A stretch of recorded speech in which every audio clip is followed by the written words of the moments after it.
Hola, ¿cómo están? Hola, profe. Hola, profe. Hola, ¿cómo les va? A ver, no se ve mi video, ¿no? No, No, a ver. Duración, video, qué raro. Iniciar video, ahí está. Ahora sí, ¿no? sí, Sí, profe. Bueno, buenas tardes, espero que anden bien. Vamos a... ¿Me escuchan bien? Sí, profe, se escucha. Buenísimo. Vamos, bueno, primero la sorpresa supongo porque esperaban ver a Santiago, me iba a tocar a mí la presencial de mañana, pero se sigue postergando esta cuestión. Santiago no podía dar clase hoy, así que tuvimos que mantener el esquema original. Espero que la próxima semana, que ya va a ser una de las últimas, pueda ir yo presencial, así por lo menos tenemos una, aunque sea clase presencial en este cuatrimestre de virtualidad. La verdad que ya esto del Zoom nos cansa un poco a todos, es cómodo en algunos aspectos y tiene algunas ventajas. Es cierto que ojalá se puedan mantener porque a ustedes también les sirve, pero me parece que la clase presencial tiene una cuestión distinta, de más inmediación, está bueno para ustedes y también para los profes, así que aunque sea por lo menos tener una la semana que viene donde yo pueda participar. Vamos a continuar. Yo les había anticipado en la clase anterior que íbamos a hablar hoy de la bolilla 13, pero vamos a repasar una cuestión que dije medio por arriba la clase anterior, que es de juicio político, que corresponde a la bolilla 12, ¿sí? Originalmente yo había malinterpretado que ese tema lo iba a dar Fabián Rickert, que está en el Poder Ejecutivo, pero me hablé con él hoy y me dijo que lo diera yo tranquilo, que es lo que hacemos siempre, el que da legislativo da la parte de juicio político. Estamos entonces en lo que sería la última parte de la unidad 12. Todo lo que voy a decir ahora, de alguna forma, lo dije con menos profundidad en la clase anterior sobre el final, que les hice un repaso de los tips y de las cuestiones que sí o sí tienen que saber de juicio político, así que no van a recibir demasiadas sorpresas, ¿sí? El tratamiento del tema no es difícil, tenemos que conocer algunos artículos de la Constitución, eh, que ya los leímos la otra vez y los vamos a repetir ahora, y, y algunas cuestiones de interpretación que no están en la Constitución, pero que vamos a charlar, ¿sí? Bien. Un segundito. Profe, te Sí, quería consultar algo porque los chicos de otra comisión, creo que de la comisión 4, sí.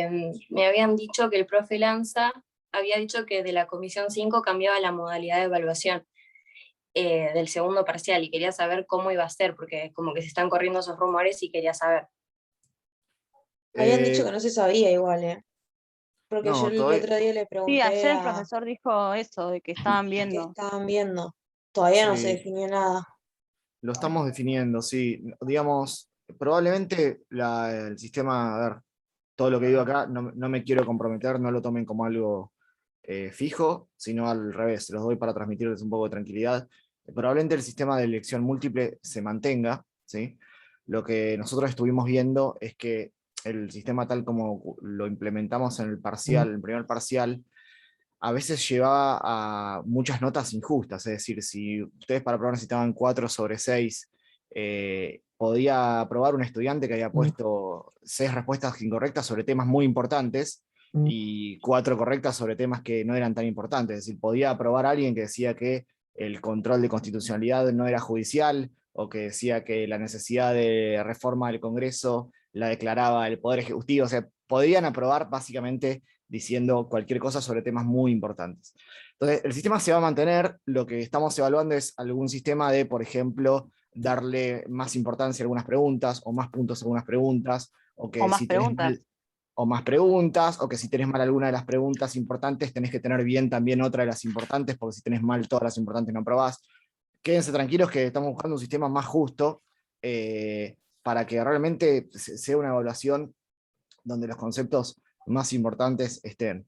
Es difícil, digamos, yo tengo una opinión un poco nunca me gustaron mucho los exámenes de elección múltiple, porque es muy difícil diseñar un buen examen de elección múltiple, ¿sí? No se crean que es tan sencillo como elegir 10 temas y, digamos, tiene el desafío de que las opciones que son falsas tienen que ser, digamos, mínimamente razonables, pero claramente falsas para que no haya confusiones al momento de la corrección. Tiene que ser sobre cuestiones que no sean opinables, ¿sí? Si uno hace un examen de elección múltiple, no puede poner posibles respuestas que por ejemplo, para cierta parte de la doctrina podrían ser correctas y para otra no.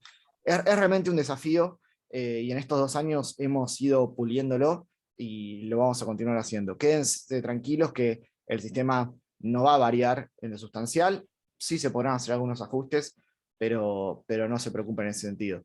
Por supuesto que ustedes en lo que se tienen que concentrar es en lo que están estudiando, en el método de estudio, ¿sí?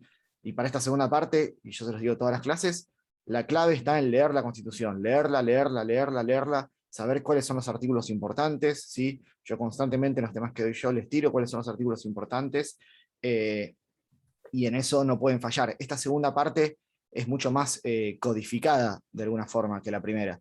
Como ustedes están estudiando principalmente qué es lo que puede hacer el Ejecutivo, cómo se elige, qué es lo que puede hacer el Legislativo, cómo se elige, cuánto duran, qué es lo que puede hacer el Judicial, cómo se eligen, cuánto duran, y qué pueden hacer, evidentemente la mayoría de esas respuestas están en la letra de la Constitución, ¿sí? Tampoco es una idea de un examen parcial tomarles de memoria qué dicen los artículos. Fíjense, jamás en ninguno, ni el parcial ni el recuperatorio, les pedimos un artículo de memoria, pero hay cosas que hay que saber, ¿sí? Así que quédense tranquilos en ese aspecto, estamos tratando de diseñar el sistema más justo posible y corrigiendo algunos errores por ahí del sistema del primer examen, pero no debería diferir mucho. Todo esto se los digo, a pesar de que estoy siendo grabado, off the record, sin compromiso, y como viene la mano por ahora, ¿sí? No quiero que lo utilicen luego para decir que no, pero Agustín dijo que iba a ser igual. No, para nada, no quiero decir eso. ¿Está claro, más o menos, cómo viene la mano? Una consulta, ya que estamos hablando del parcial. ¿La fecha es el 25 ya se estableció o todavía no Yo está aclarada la fecha? tengo entendido que sí, tengo entendido que sí. Siempre todas estas preguntas, no es que yo me quiera desligar, pero es mucho mejor si se las hacen a Fabián Rickert, que es el adjunto, ¿sí? Quien realmente Ay, decide estas cuestiones. Nosotros, desde hace años que nos plegamos y acatamos las fechas que da el centro de estudiantes, ¿sí? A pesar de que a veces no sean las que más nos convienen en lo que es el dar todos los temas y poder llegar al recuperatorio y a la segunda parte, cuando a veces el primer examen nos queda muy atrás o muy adelante, siempre tratamos de acatar la fecha que da el centro de estudiantes, así que pueden regirse por esos calendarios con nosotros por tranquilidad, que en eso sí no los vamos a sorprender, ¿sí?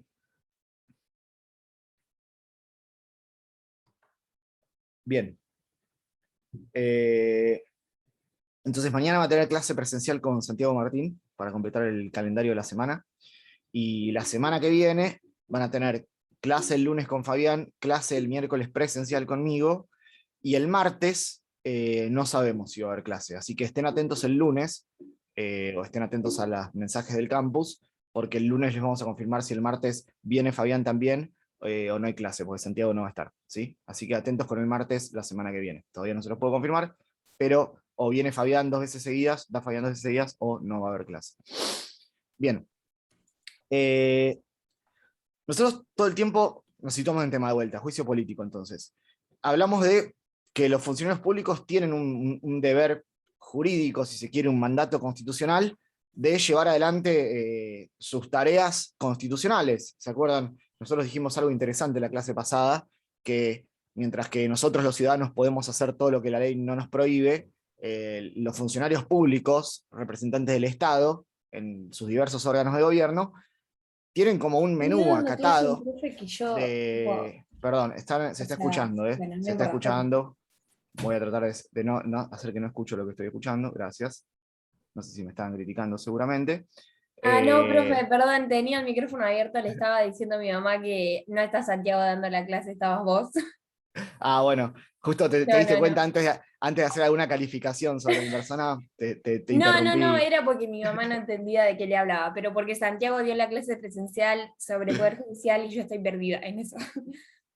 Bueno, podemos hablar sobre Poder Judicial. Ahora terminamos esto y anotate las dudas que tengas sobre Poder Judicial y lo charlamos, no hay ningún problema. Bueno, Eh, los funcionarios públicos tienen esta obligación de realizar los mandatos constitucionales y tienen una responsabilidad, ¿sí? Es decir, si evidentemente no cumplen estas funciones con ética, con eficiencia, con respeto de los mandatos constitucionales, pueden ser removidos, ¿sí? Pueden ser removidos.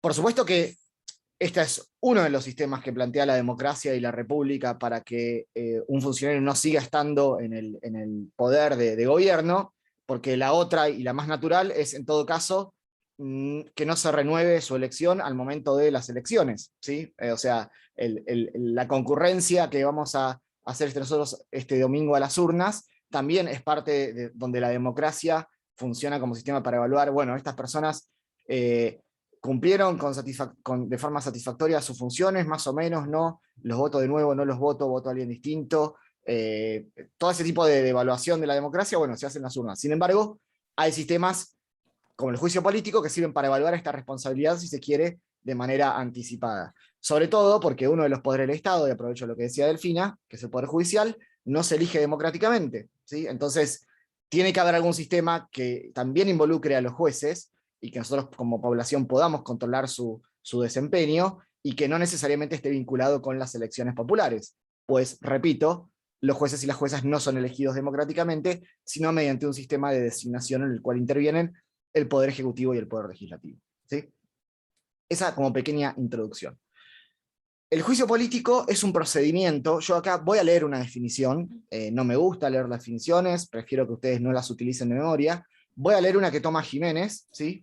Que él define el juicio político como un procedimiento destinado a establecer el grado de responsabilidad para ciertos funcionarios públicos, expresamente indicados en la Constitución. Entonces, repito, un procedimiento para saber qué responsabilidad tienen algunos funcionarios públicos. ¿Cualquier funcionario público? No. Algunos que vamos a mencionar en un rato y que están expresamente indicados en la Constitución.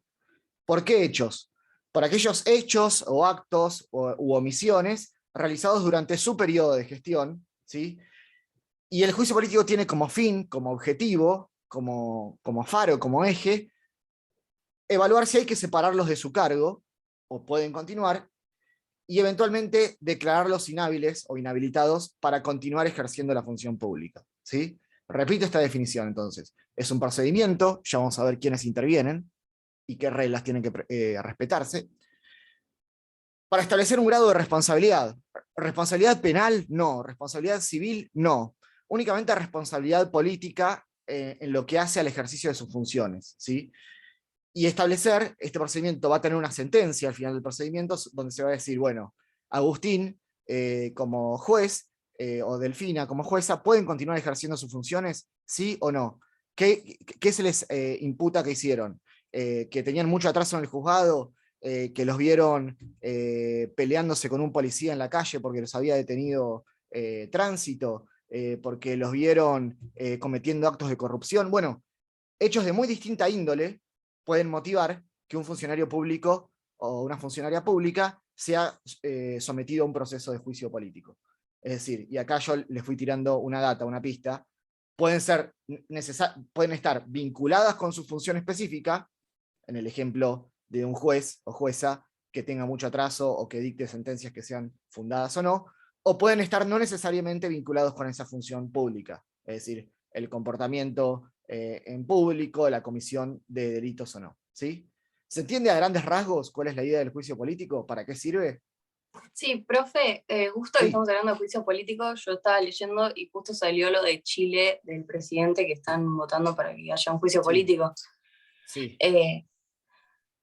O sea, ahí pueden decidir si porque lo que apuntan es a destituirlo.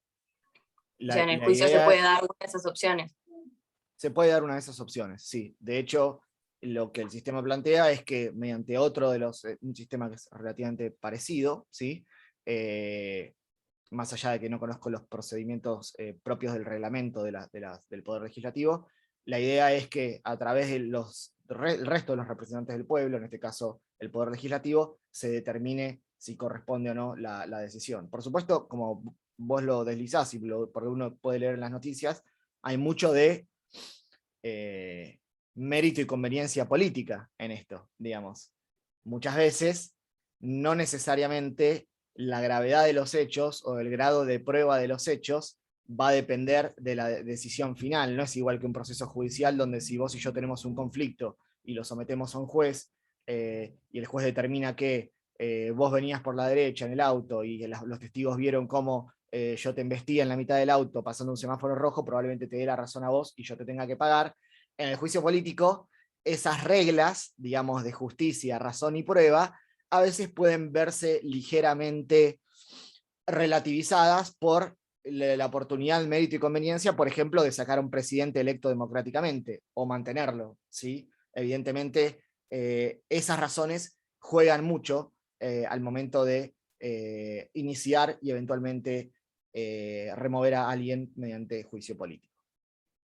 Lo que dicen lo que explican los autores, y aprovechando el comentario de Martina, el juicio político es un sistema propio del régimen presidencialista, ¿sí?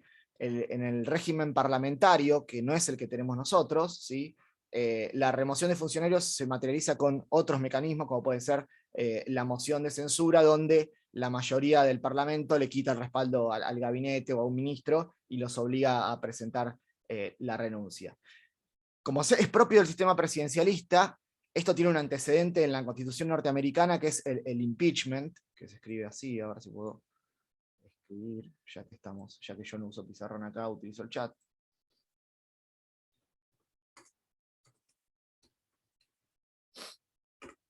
El juicio de impeachment norteamericano, que es como en muchos elementos de nuestra Constitución el antecedente, que significa, impeachment es como un término disvalioso, peyorativo, que significa como bochorno, como vergüenza, y que tiene un origen anterior, incluso en la Edad Media, en el Parlamento inglés, donde se buscaba acusar al rey o los colaboradores del rey por derrochar caudales públicos, era como una vergüenza, ¿sí?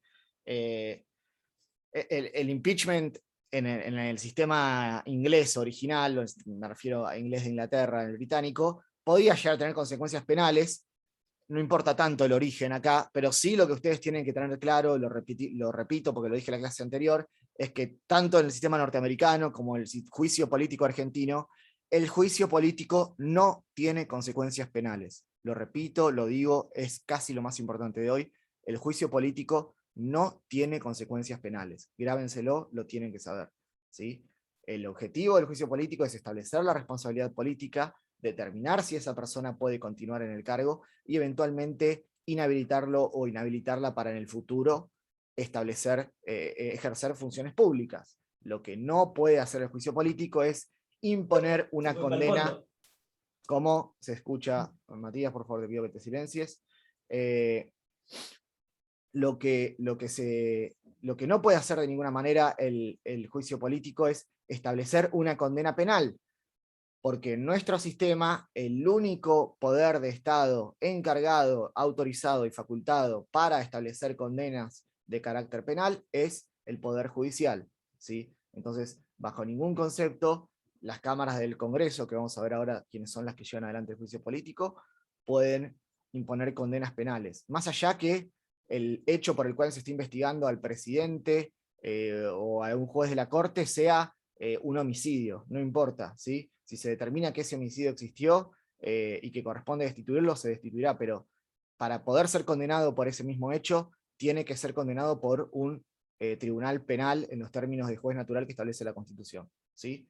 Por supuesto que muchas de las pruebas producidas en ese juicio político, en la medida que tengan cierta audiencia o cierta posibilidad de réplica en el proceso penal, podrán utilizarse, ¿sí? Pero no necesariamente esto implica una prejudicialidad o una necesaria obligación de respetar la misma o continuar con la misma decisión.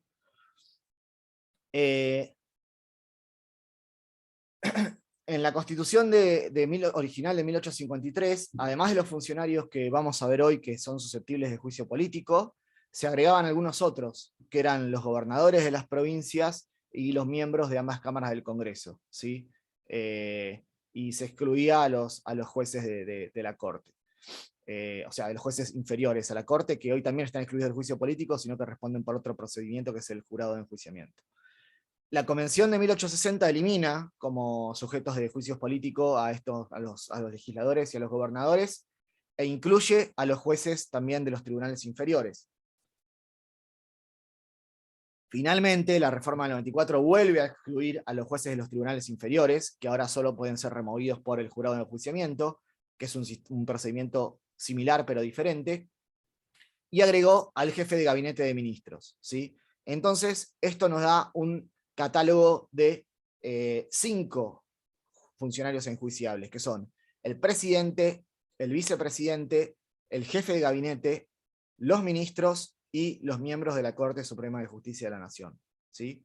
¿Cuáles son los funcionarios enjuiciables por juicio político? Repito, el presidente, el vice, el jefe de gabinete, los ministros y los miembros de la Corte. Los artículos que tienen que conocer y de los cuales surgen estas cuestiones son el artículo 53, 59 y 60 de la Constitución Nacional. Vamos a leerlos entonces. ¿Alguien tiene la Constitución a mano? Ahí, así me ayuda un poquito y me deja descansar la voz. ¿O me van a hacerlo Sí, leer ahí la también? busco. La Muchas tengo acá a la mano. gracias. Perfecto. ¿Qué artículos eran? 60 y qué más. 53, primero 53. Ok, ahí la busco. Si querés leo el 53 mientras tanto. Bueno, Dale. gracias. Artículo 53. Según reformas de 1860 y 1994, solo ella ejerce el derecho de acusar ante el Senado al presidente, vicepresidente, al jefe de gabinete de ministros, a los ministros y a los miembros de la Corte Suprema en las causas de responsabilidad que se intenten contra ellos, por mal desempeño o por delito en el ejercicio de sus funciones, o por crímenes comunes, después de haber conocido de ellos y declarado haber lugar a la formación de causa por la mayoría de 2/3 partes de sus miembros presentes. Bien. Siempre me llamó la atención la parte donde te confundiste que dijiste declarado haber lugar, porque yo también lo leo como siempre a hacer lugar. Pero después dije, ¿por qué pusieron declarado haber lugar? Porque viene como de la frase a lugar, como cuando el juez dice a lugar a esto, a esta petición, pero podría haber sido declarado hacer lugar. Lo importante de lo que acaba de leer Bruno es las primeras 2 palabras que habla de solo ella. Tenemos que engancharlo con el capítulo, con el artículo anterior, ¿sí? Que estamos hablando de la Cámara de Diputados. Atento con eso, digamos. Para entender de qué Cámara está hablando el 53, tenemos que haber leído el 52 primero, que es la Cámara de Diputados.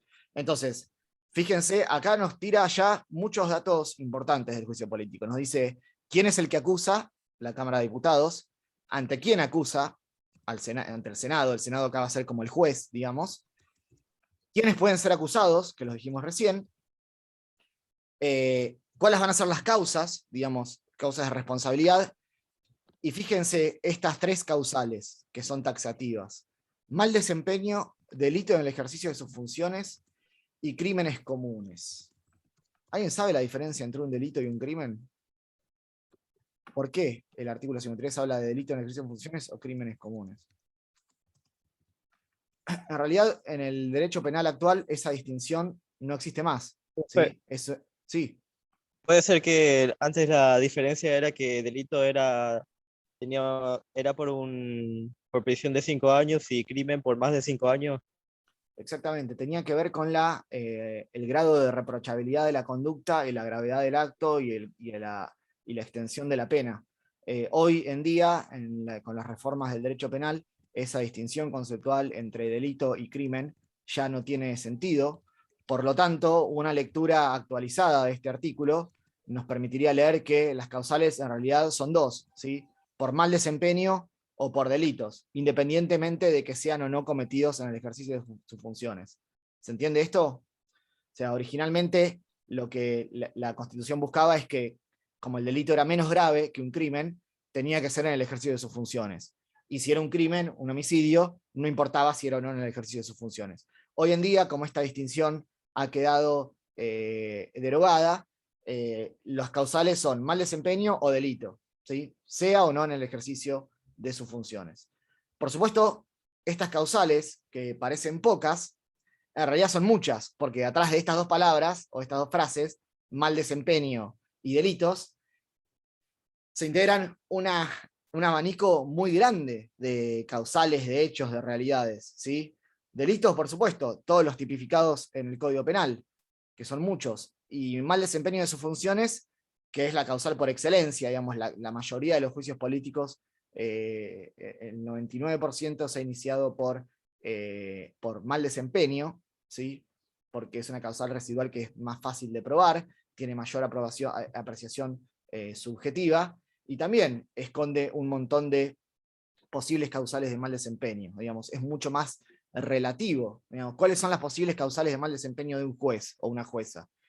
Y son un montón, no sé, tener muchísimo atraso en el despacho de los expedientes, realizar inconductas respecto a los empleados y empleadas, no cumplir con el horario, faltas disciplinarias, dictar sentencias que son nulas e infundadas, favorecer constantemente a alguna de las partes por sobre otra, no mantener la igualdad en el proceso, no vigilar la debida custodia y mantenimiento de los expedientes, por fuera de lo que le corresponde a los secretarios, es decir, fuera del mal desempeño, o sea, dentro del mal desempeño, y lo vamos a ver cuando hablemos de la unidad 17, que es Consejo de la Magistratura, yo les voy a dar más ejemplos de causales de mal desempeño, porque están en esa ley, en la ley del Consejo de la Magistratura, se esconden o se integran un montón de causales completamente distintas. Lo mismo vale para el resto de los poderes del Estado, ¿sí? El mal desempeño de un legislador, perdón, de un ministro o de un presidente o vicepresidente, también involucran una serie de motivos distintos vinculados con sus funciones específicas. El artículo 53 termina diciendo que para poder acusar, tiene que decir, bueno, vamos a formar la causa por juicio político, y necesitan una mayoría especial, ¿sí? 2/3 de los miembros presentes.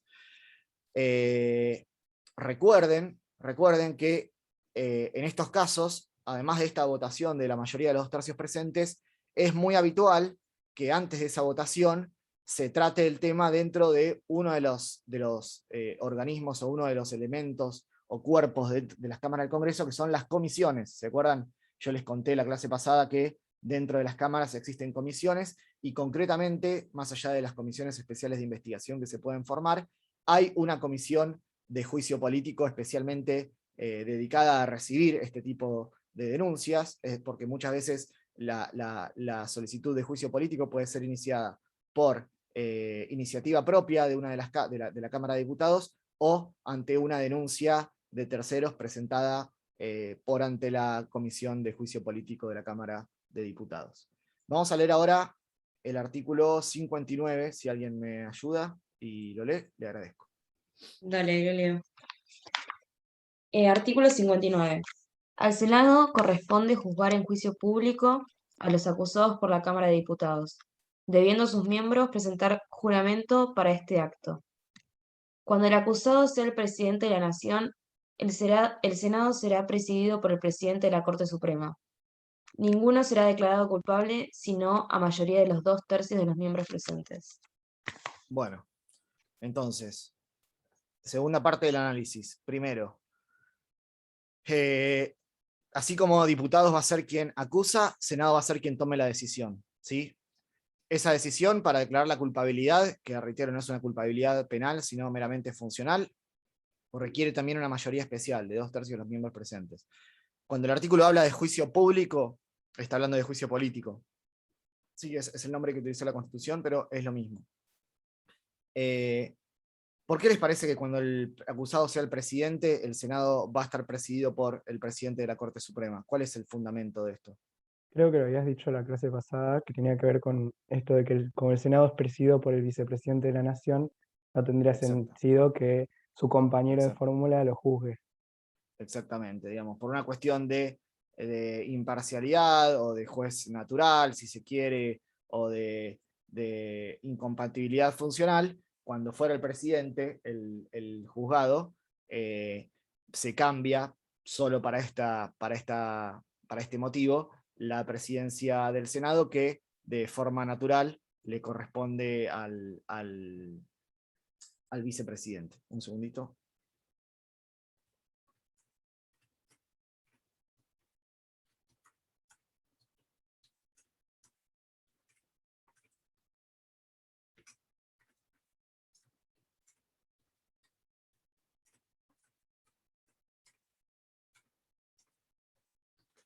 Ahí está, disculpen.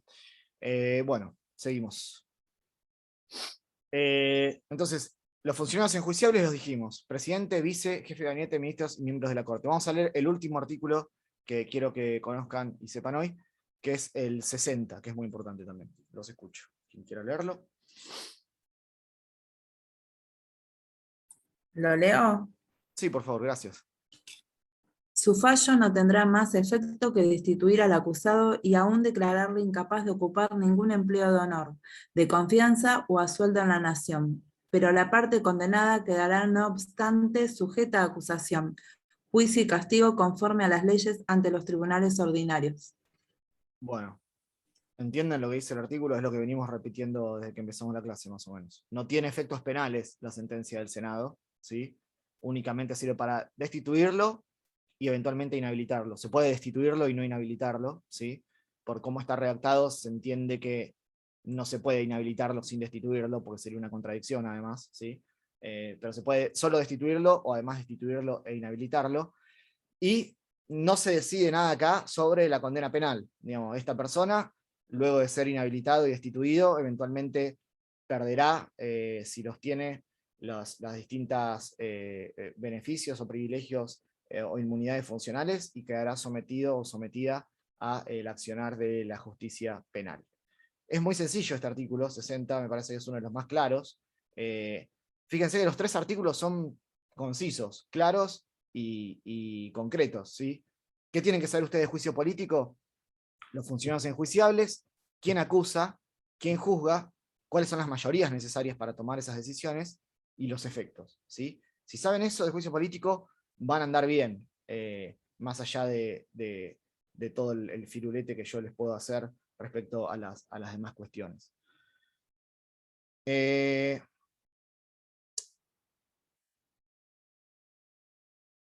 importante explicar que, como dije recién, no es un procedimiento penal. Digamos, el procedimiento se agota y se concluye con la remoción del imputado o su inhabilidad posterior.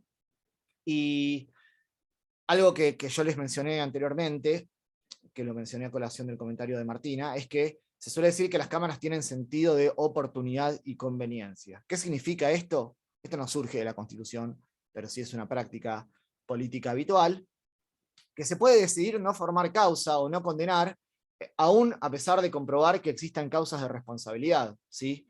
Lo que no se puede hacer es lo contrario, no se puede acusar o condenar sin que haya causas, ¿sí? Entonces, esto, a diferencia del procedimiento penal o el procedimiento ante poder judicial, donde cuando hay una causa de responsabilidad viene aparejada una sanción, ya sea civil o penal, en el juicio político, justamente al ser una cuestión política, como su propia palabra lo dice, las cámaras pueden decir, bueno, sí, se comprobó que este juez de la Corte tuvo un mal desempeño. Sin embargo, el costo político de removerlo es más alto que el de mantenerlo. Por ejemplo, eso es sentido de oportunidad y conveniencia. Por supuesto que visto desde una óptica del ciudadano, uno puede decir, che, pero está mal, si realizó mal su trabajo, tendría que salir. Bueno, habrán visto, no solo en la realidad, sino en el espíritu de la Constitución, que eso muchas veces no es tan así, y se entiende que al ser una decisión política, no necesariamente tiene que ser una consecuencia matemática de la acreditación de una causa. Entonces, cada Cámara tiene un rol muy particular, ¿sí? Diputados va a declarar si hace lugar a la formación de juicio, primero va a investigar sobre esa razón a través de sus comisiones, ¿sí? Y va a tener que decidir si va a acusar o no. Para decidir si va a acusar o no, mejor dicho, para decidir acusar, tiene que lograr juntar los 2/3 de las partes de los miembros presentes, ¿sí? Por su lado, la Cámara de Senadores va a dictar la sentencia, ¿sí? Por eso tiene que prestar previamente un juramento. Vieron que el artículo habla de un juramento, justamente es un juramento de realizar este juicio de valor, este juicio de responsabilidad, que se aleja un poco de las atribuciones propias del Poder Legislativo y que se pone por un momento mínimamente judicial, muy entre comillas. Y para declarar culpable a ese funcionario o funcionaria también se requiere una mayoría de las 2/3 de las partes presentes. Se discute qué pasa si el acusado o acusada renuncia antes de que termine el juicio político. ¿Sí? Hay opiniones encontradas, y esto ha sucedido. De hecho, los últimos casos muy conocidos de juicio político en nuestra historia constitucional se dio con la famosa Corte de la Mayoría Automática, la Corte Suprema de Jueces nombrados por el expresidente Menem, donde muchos de ellos algunos de ellos fueron removidos por juicio político y otros renunciaron antes de que el juicio se completara, ¿sí? Vidal Campos dice que si ya renunció ya no se lo puede inhabilitar, ¿sí? Por eso dice, bueno, el presidente no debería aceptar la renuncia de un juez con juicio político pendiente, porque sería una forma de bloquear la posible inhabilitación, ¿sí? Si vos lo dejás que renuncie y después ya no lo podés inhabilitar, se estaría escapando de esa chance. Jiménez tiene la postura, y creo que Sauzay también tiene la misma postura, de que aún si renuncia, el juicio debería seguir, el juicio político, para evaluar si procede o no la inhabilitación, ¿sí? Que se quedaría pendiente esa cuestión. Por lo menos si la Cámara de Diputados ya formuló su acusación. La Corte dijo esto hace muchos años en el caso de Irigoyen, ¿sí? Dijo que si ya Irigoyen había renunciado al cargo presidencial sin que se le hubiera promovido un juicio político, no era procedente, ¿sí? Y destacó esta diferencia. No es procedente el juicio político cuando la renuncia es antes de ser iniciado, ¿sí? Pero sí debe continuar el juicio político si ya se formuló la acusación por diputados. La costumbre es que si renuncia antes de la acusación, o sea, antes de que se inicie, diputados ya no la promueve el juicio político, ya no arranca, ¿sí? Muchas veces lo que sucede es que los funcionarios se enteran que van a ser acusados por juicio político y que hay una mayoría suficiente en la Cámara y prefieren renunciar antes de que se inicie, y en esos casos no se ha iniciado. La enumeración de los funcionarios enjuiciables, los 5 que yo les comenté, es taxativa, ¿sí? Hay algunas discusiones sobre esto, porque hay una ley, la ley orgánica del Ministerio Público, pretende que también puedan ser sometidos a juicio político el Procurador General de la Nación y el Defensor General de la Nación, ¿sí? Jiménez dice que esto sí debe aceptarse, que es constitucional, porque ellos tienen inmunidad funcional, entonces para removerlos sería necesario el juicio político, pero no está claro en la Constitución, digamos, no surge de la propia Constitución, sino de leyes dictadas en su consecuencia y con posterioridad. En principio lo que ustedes tienen que saber son los 5 funcionarios que ya mencionamos. Sobre la posible ampliación, bueno, hay discusiones y no hay uniformidad en la doctrina. Respecto a las causales de responsabilidad,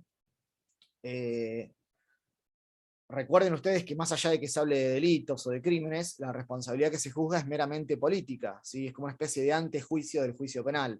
Acá se está evaluando una aptitud moral, una aptitud ética, una aptitud funcional, ¿sí? El famoso requisito de la idoneidad que la Constitución establece para el desempeño de la función pública. Algunos autores, Zaffaroni por ejemplo, dicen que este juicio político tiene naturaleza penal, ¿sí? Yo no estoy muy de acuerdo con esto. Lo que plantea Zaffaroni es que como la pena es una privación de derechos, no es una pena reparadora, sino que es una pena represiva, la aplicación de una pena por parte del Senado podría llegar a ser inconstitucional, ¿sí? Lo que dice Zaffaroni es que el Senado estaría aplicando una sanción en los términos de las sanciones que puede aplicar el Poder Judicial, y que eso constitucionalmente no le corresponde.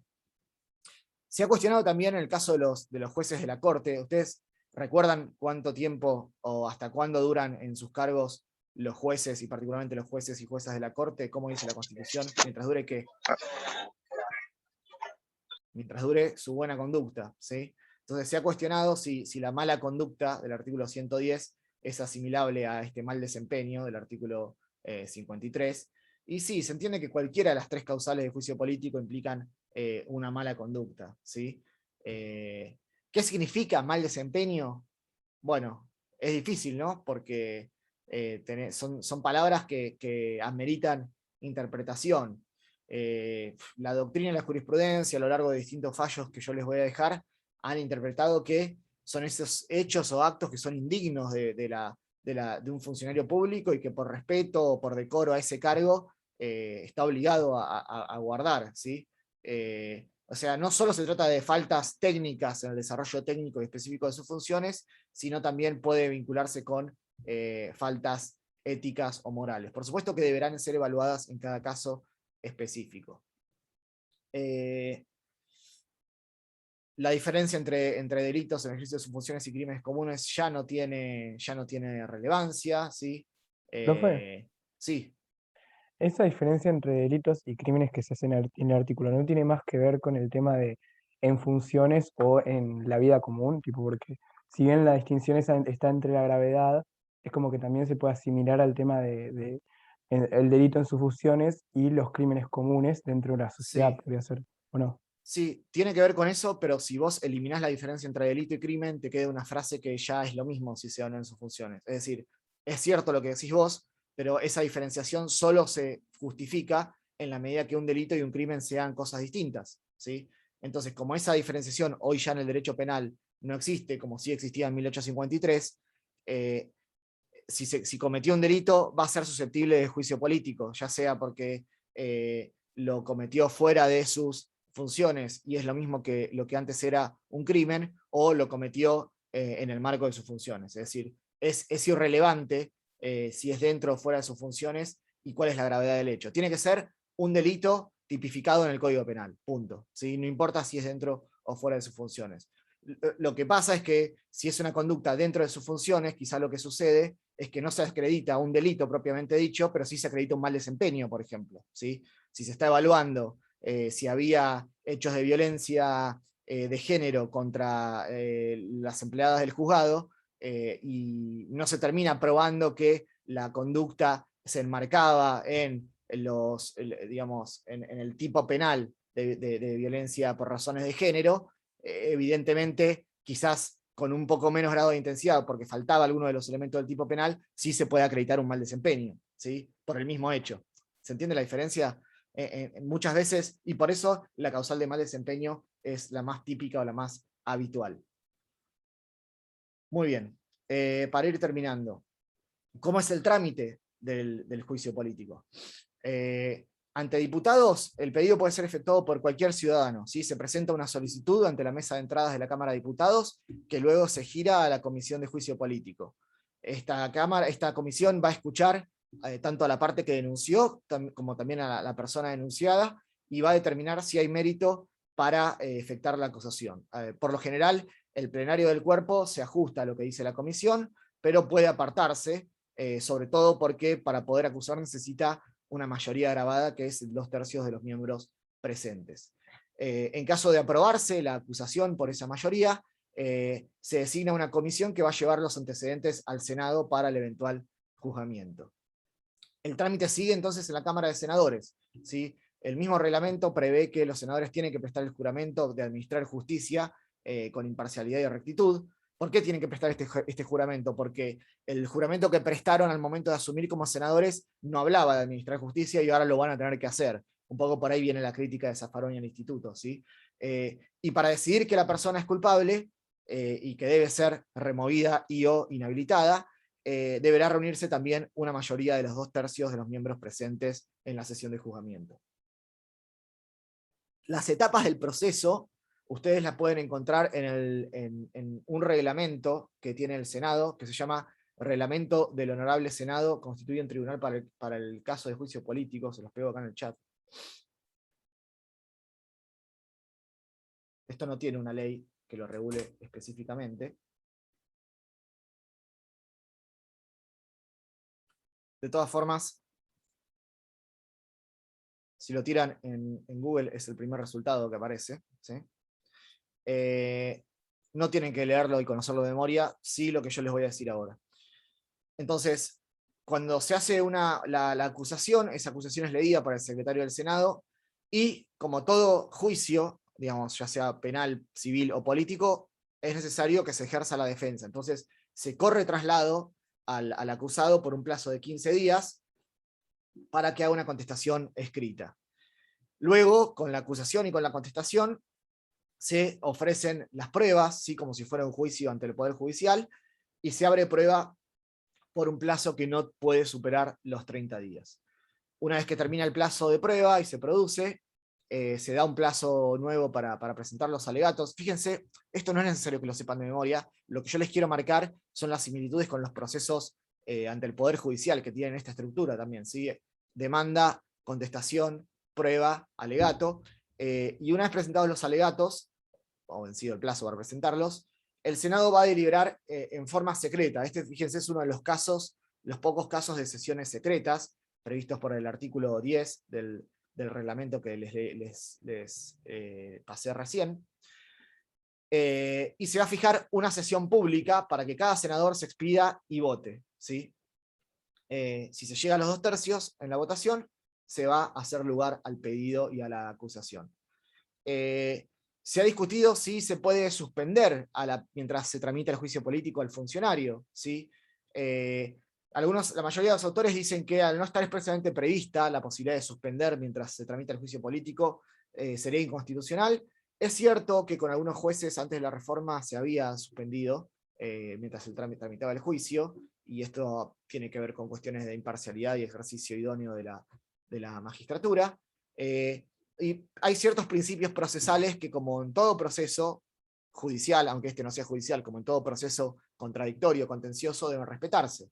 Es decir, la publicidad del proceso, con la única excepción de la sesión secreta, la igualdad entre las partes, ¿sí? El carácter contencioso del juicio, es decir, se traba una litis, hay una controversia, tiene que ser lo más breve posible, por supuesto, porque estamos hablando de un funcionario o funcionaria que ejerce un rol muy importante, y que en definitiva, para poder ejercerlo de forma independiente, libre e idónea, debe estar ya desprovisto o liberado de esta acusación si corresponde. Y deben respetarse, por supuesto, las garantías del debido proceso. Es decir, el acusado tiene que tener la posibilidad de defenderse por escrito, tiene que tener la posibilidad de producir prueba, tiene que tener la posibilidad de dar su alegato. Para terminar, ¿hasta acá me siguen? ¿Me siguieron? Sé que hablé un poquito rápido, pero en general... doctor, lo seguimos. Sí, gracias. Lo último, para terminar la clase de hoy, y ya la que viene arrancamos con la unidad 13. Se ha discutido si la sentencia del Senado que resuelve remover a un funcionario o funcionaria es susceptible de control judicial. Dicho de otra forma, se ha discutido si contra esta resolución se puede lograr que un juez o jueza o la corte o un tribunal revise esta decisión, ¿sí? Para ver si fue constitucional o no su dictado. Pero esta pregunta nos obliga a replantearnos algunas cuestiones, como por ejemplo la separación de los poderes, la discrecionalidad de ciertos actos de los poderes del gobierno, y la posibilidad del Poder Legislativo de dictar esta decisión en base a razones de oportunidad, mérito y conveniencia. Quiero decir, si uno dijera que el Poder Judicial puede revisar todas las sentencias de juicio político, le estaría sacando un poco de función propia al Congreso, y si uno tomara la opinión completamente contraria y dijera que el Poder Judicial nunca puede revisar las sentencias de juicio político, correría el riesgo de que en algún proceso de juicio político se violen las garantías procesales de la persona acusada y se dicte una sentencia contra una persona a la cual no se le dejó contestar la demanda ni ofrecer prueba, etc. ¿Se entienden cuáles son los peligros de tomar decisiones radicales en ese sentido, completamente para un lado o para el otro? Es decir, el problema de dejar que... Sí, profe. Bien, entonces la solución que se adopta es intermedia, ¿sí? Se entiende que la revisión judicial, esto es importante, la revisión judicial del juicio político, de la sentencia que destituye o remueve a un imputado, solo es viable cuando se afectó el derecho de defensa en juicio o se dictó una sentencia arbitraria. ¿Qué significa esto? Que el Poder Judicial no va a poder revisar si había o no mal desempeño, si la causal del juez que tenía mucho atraso constituye mal desempeño o no, si se juntó prueba suficiente o no para valorar que había un delito en el ejercicio de sus funciones o no. Todo ese tipo de cuestiones van a quedar por fuera de la revisión del Poder Judicial. Lo que sí va a poder revisar el Poder Judicial es una sentencia donde, por ejemplo, no se corrió traslado de la demanda al imputado o no se le dejó ofrecer prueba. La Corte esto lo dijo en algunos casos, ¿sí? Un caso que se llamaba Magín Suárez, del año 1987, lo creo acá. No tienen que saberlo esto de memoria, se lo tiro por si lo quieren leer. Y luego, en un caso del 94, en el caso Rodríguez, también dijo que a los fines de tramitar un juicio político, la sustanciación requiere una sentencia definitiva que solo puede ser el Senado. Entonces, la revisión debe ser acotada. La Corte, el Poder Judicial nunca va a poder evaluar el mérito respecto a la conducta del funcionario, ¿sí? ¿Cuál es la valoración del instituto para terminar? Bueno, nunca fue destituido un presidente, vicepresidente o ministro, ¿sí?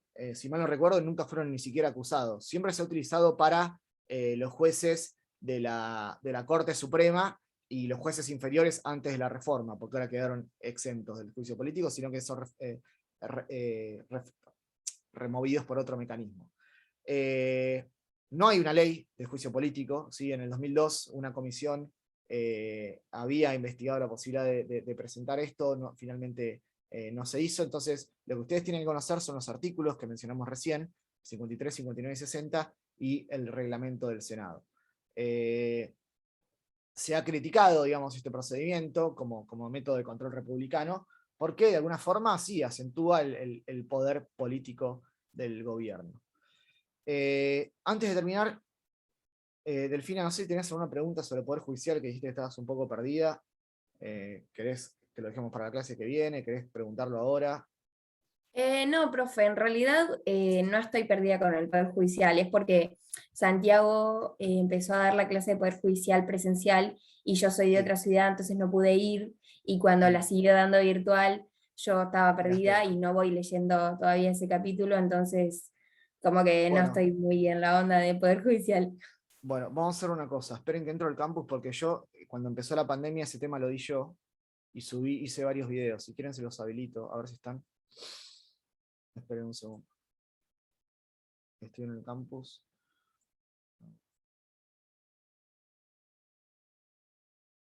Clase 1.